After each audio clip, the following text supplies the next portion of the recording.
All right, guys, so here we go, man. How to start your oil furnace. It's a pretty old furnace. I let my oil run out.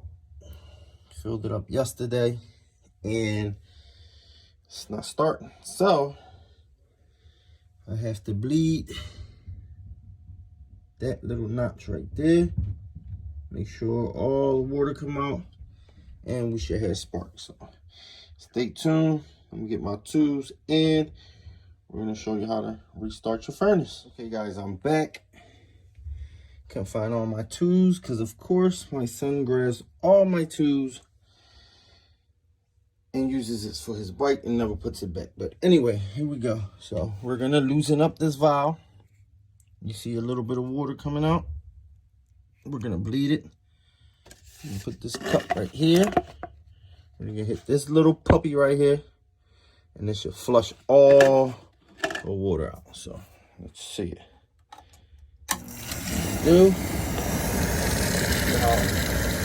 how it looks. Once it starts clearing up, then it should be good. Because now it's letting the furnace know that we're good to go. Now that we finished that step, and we got fire. So hope this was helpful.